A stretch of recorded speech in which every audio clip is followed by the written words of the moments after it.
as far as it goes, we were asked to speak about the Occupy movement that's currently going on around the globe. And it's best that for me to do that, I kind of have to share some of the ideology of the people that where this movement originated in New York. The following is directly from the New York City's General Assembly Guide. On September 17, 2011, people from all across the United States and the world came to protest the blatant injustices perpetuated by the 1%. The 1% are the economic and political elites, whose actions affect all of us, the 99%. We spoke out, resisted, and successfully occupied Wall Street. Today, we proudly remain engaged in nonviolent civil disobedience while building solidarity based on mutual respect, acceptance, and love. We are the 99%, and we have assumed full responsibility for the future of our society, our culture, and most importantly, our own lives. The General Assembly is a gathering of people committed to making decisions based upon a collective agreement or consensus. There is no single leader or governing body of the General Assembly. Everyone's voice is equal. Anyone is free to propose an idea or express an opinion as part of the General Assembly. Each proposal follows the same basic format. An individual shares what's being proposed, why it's being proposed, and if there is enough in agreement, how it can be carried out. The Assembly will express its opinion for each proposal through a series of discussions. If there is a positive consensus for a proposal without any outright opposition to it, then it is accepted and direct action begins. If there is not a positive consensus on it, the responsible group or individual is asked to revise the proposal and then submit it again at the following General Assembly until a majority consensus is achieved on that issue. According to Occupy Wall Street, these General Assemblies are fighting back against the corrosive power of major banks and multinational corporations over the democratic process, and the role of Wall Street in creating an economic collapse that has caused the greatest recession in generations. The movement aims to expose how the richest 1% of people who are writing the rules of global economy are opposing an agenda of what they call neoliberalism and economic inequality that is foreclosing on our future.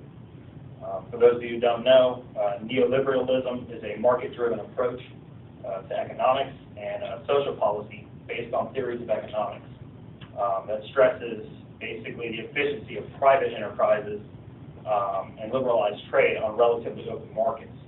And basically what that does is it seeks to maximize the role of the private sector in determining the political and economic priorities of the country. Basically what they're saying is that the corporations are pretty much deciding what goes on in our government through different means. In the last 31 days, this movement has grown at an awe-inspiring rate and has been seen in over 100 cities nationwide, from New York City, New York, to Tampa, Florida, from Washington, D.C. to Los Angeles, California, and in over 1,500 cities on 6 different continents around the world. The people involved in this movement are of every sex, race, color, religion, sexual orientation, political background, and social class that recognize these issues and problems currently plaguing our democracy, as well as in other nations around the globe. Protesters are not anti-capitalistic.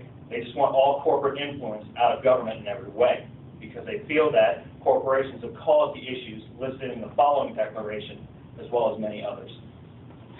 On September 30th, 2011, this declaration was posted on the New York General Assembly's webpage.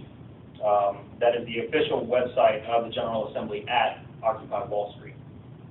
This declaration in some way, shape, or form has been adopted by all organizational groups around the globe. It is only changed by issues in their individual areas or regions of the world. The declaration is as follows. As we gather together in solidarity to express a feeling of mass injustice, we must not lose sight of what brought us together. We write so that all people who feel wronged by the corporate forces of the world can know that we are your allies. As one people united, we acknowledge the reality that the future of the human race requires the cooperation of its members, that our system must protect our rights, and upon corruption of that system, it is up to the individuals to protect their own rights and those of their neighbors. That a democratic government derives its just power from the people. Corporations do not seek consent to extract wealth from the people and from the earth, and that no true democracy is attainable when the process is determined by economic power. We come to you at a time when corporations, which place profit over people, self-interest over justice, and oppression over equality, run our government. We have peaceably assembled here, as is our right, to let these facts be known. They have taken our houses through a legal foreclosure process despite not having the original mortgages. They have taken bailouts from taxpayers with impunity and continue to give executives exorbitant bonuses. They have perpetuated inequality and discrimination in the workplace based on age, the color of one's skin, sex, gender identity, and sexual orientation. They have poisoned the food supply through negligence and undermined the farming system through monopolization. They have profited over the torture, confinement, and cruel treatment of countless animals and actively hide these practices. They have continuously sought to strip employees of the right to negotiate for better pay and safer working conditions. They have held students hostage with tens of thousands of dollars in debt on education, which is itself a human right. They have consistently outsourced labor and used that outsourcing as leverage to cut workers' health care and pay domestically. They have influenced the courts to achieve the same rights as people, with none of the culpability or responsibility. They have spent millions of dollars on legal teams that look for ways to get them out of contracts in regards to health insurance. They have sold our privacy as a commodity. They have used military and police force to prevent freedom of the press. They have deliberately declined to recall faulty products, endangering lives in pursuit of profit. They have determined economic policy despite the catastrophic failures of their policies that have produced and continue to produce. They have donated large sums of money to politicians who are responsible for regulating them. These grievances are not all endorsed. To the people of the world, we, the New York General Assembly, occupying Wall Street and Liberty Square, urge you to assert your power, exercise your right to peaceably assemble, occupy public space, create a process to address the problems we face, and generate solutions accessible to everyone. To all communities that take action and form groups in the spirit of direct democracy, we offer support, documentation, and all the resources at our disposal.